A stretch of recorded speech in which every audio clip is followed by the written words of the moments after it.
New weather drone data for U.S. forecasts.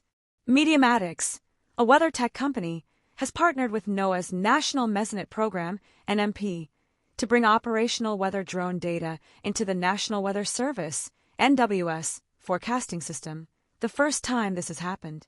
What the drones do.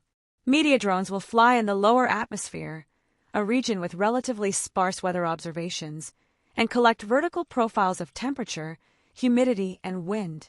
This data will be added to weather models and forecasts via partners like KBR and Synoptic Data PBC, helping forecasters see conditions where traditional systems have gaps. Why it matters. Filling this data gap could improve predictions for things like thunderstorm formation, fog lifting, precipitation type, rain versus snow/ice, and air quality issues.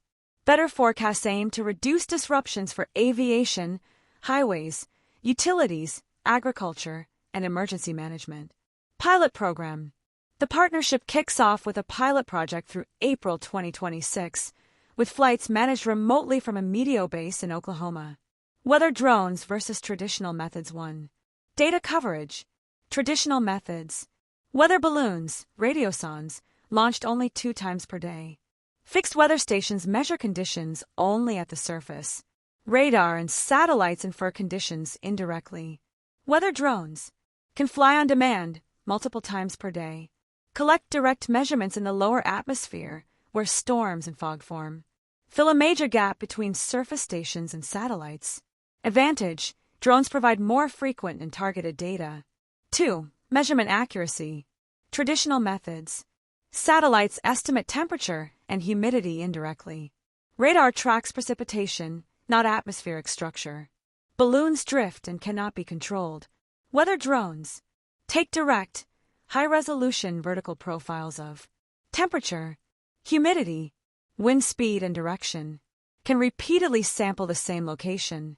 Advantage: drones give more precise, location-specific data. 3. Responsiveness and flexibility. Traditional methods. Balloon launches are scheduled and inflexible.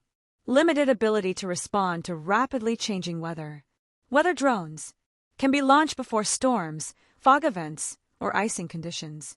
Ideal for short-term forecasting, nowcasting. Advantage: faster response to evolving weather situations. 4. Cost and operations. Traditional methods. Weather balloons are single-use. Aircraft observations are expensive. Large infrastructure needed. Weather drones. Reusable and automated. Remotely operated from centralized locations. Lower long-term operational costs. Trade-off: drones require airspace coordination and regulatory approval. 5. Impact on forecasting. Traditional methods. Reliable for broad, large-scale weather patterns.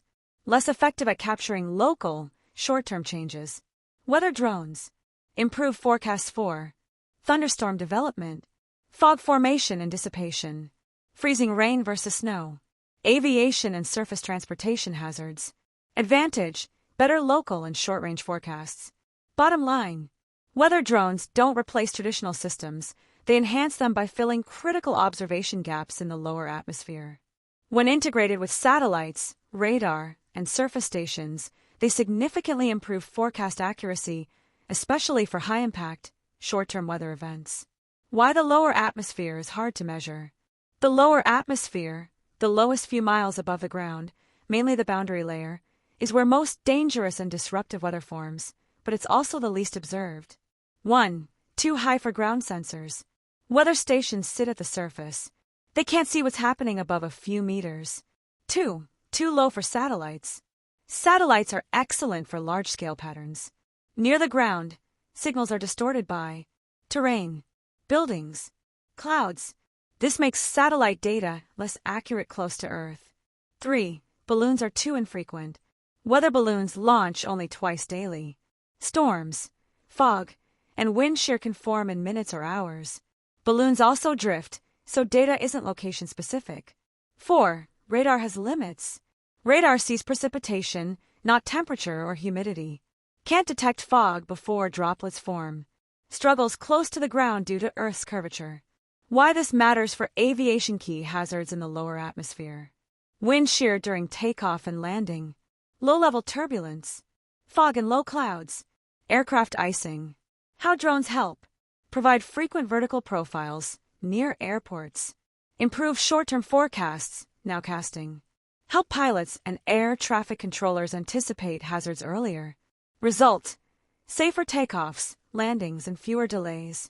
Why this matters for emergency planning: critical forecasting challenges, sudden thunderstorm development, flash flooding, wildfire smoke movement, ice storms and freezing rain. How better data helps: more accurate warning timing, clearer distinction between rain, snow, and ice, better planning for evacuations, road treatment, and power crews. Result: faster, more targeted emergency response. Big picture: the lower atmosphere is where people live, travel, and work, but it's also the hardest place to observe. Weather drones give forecasters a missing layer of real-time data, dramatically improving decisions that affect safety, infrastructure, and the economy.